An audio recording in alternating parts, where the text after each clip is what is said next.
regrettez-vous d'être intervenu, non pas pour sauver Benghazi d'un massacre annoncé, comme vous avez pu le faire avec le soutien, rappelons-le, avec un mandat de l'ONU, avec le soutien de l'OTAN, avec le soutien du monde entier, en fait, y compris l'opposition en France, mais d'avoir outrepassé en quelque sorte ce mandat et d'être allé jusqu'à tuer, ou de fait faire tuer, livrer le colonel Kadhafi à la rébellion, des années après, un État disloqué, des djihadistes qui trouvent des refuges et qui ont bénéficié des armes, et une vague migratoire. Vous m'accusez d'avoir fait tuer M. Kadhafi? Ai-je compris cela? Ce n'est pas une accusation. Si la France n'avait pas aidé la rébellion, elle n'aurait pas pu tuer le colonel Kadhafi. Attendez, excusez-moi. Enfin, son convoi a été bombardé au moment précis où il a été tué. J'ai été très marqué, jeune responsable politique dans les années 90, quand 8000 musulmans ont été assassinés à Srebrenica devant une communauté internationale qui n'a pas levé le petit doigt. Benghazi, c'était une noble cause. Et quand ce dictateur sanguinaire, ce fou de Kadhafi, a dit « je vais faire couler des rivières de sang à Benghazi », 1 million d'habitants. Ça, c'est un point réel. Les Nations Unies ont donc donné un mandat à une vingtaine de pays, plus la Ligue arabe, qui nous avait demandé d'intervenir pour que nous protégions Benghazi.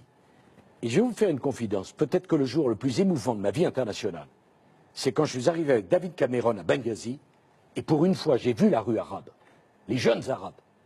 Ils ne criaient pas mort aux Juifs, ils ne criaient pas mort aux Américains, ils disaient merci la France, on veut la démocratie. Et quand il y avait les avions avec la cocarde tricolore dans le ciel de Benghazi, je me suis dit depuis Laurence d'Arabie, on a évité un drame entre l'Orient et l'Occident. On a évité un drame, mais on n'a pas joué aux apprentissages de la démocratie ensuite. Enfin, vous plaisantez, c'est la Méditerranée, c'est notre mer. La Méditerranée est large, au plus large, je crois, de 1600 km.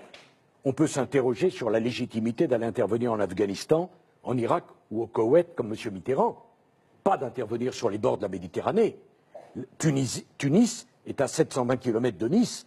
Si on ne les aide pas, vous croyez que ça ne viendra pas chez nous? Oui, mais on a de fait renversé un régime et ça a tourné au chaos. Ce n'est pas vrai, c'est un mensonge. En 2012, il y a eu des élections législatives en Libye, juillet 2012. Pouvez-vous me dire quelle était la participation? La participation était importante, mais la Cyrénaïque avait déjà fait sécession. Le pays était déjà en train de se disloquer. Monsieur, soyez précis, plus de 60% de participation.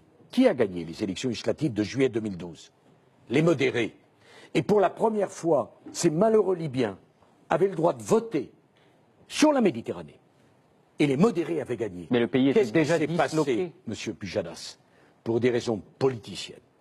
On a laissé tomber la Libye pour s'occuper d'autre chose. Qu'aurait-il fallu faire? Envoyer des troupes au sol? La Libye, c'est 6 millions d'habitants. Il fallait aider cette jeune démocratie libyenne. Mais comment? Il fallait les encadrer. On n'a jamais réussi à aider l'Irak. Enfin, vous n'allez pas comparer l'Irak et la Libye, qui ne sont absolument pas de la même dimension. On a laissé tomber la Libye, et la Libye est devenue un chaos. On a envoyé les soldats français au Mali. Peut-être était-ce nécessaire, mais sur un espace grand comme 3 fois la France, envoyer 3000 soldats français pour établir l'ordre, je me demande encore quelle est leur mission. Ils ont évité que le Mali tombe aux mains des djihadistes. On a dit aux Français que ça durerait que quelques semaines. Je n'ai toujours pas compris quelle était la mission et combien de temps nous allions y rester. Donc, l'intervention en Libye était justifiée. Nous avions un mandat des Nations Unies. Nous avons réussi. Les élections avaient eu lieu. Et ce fut une grande erreur diplomatique que de laisser tomber la Libye.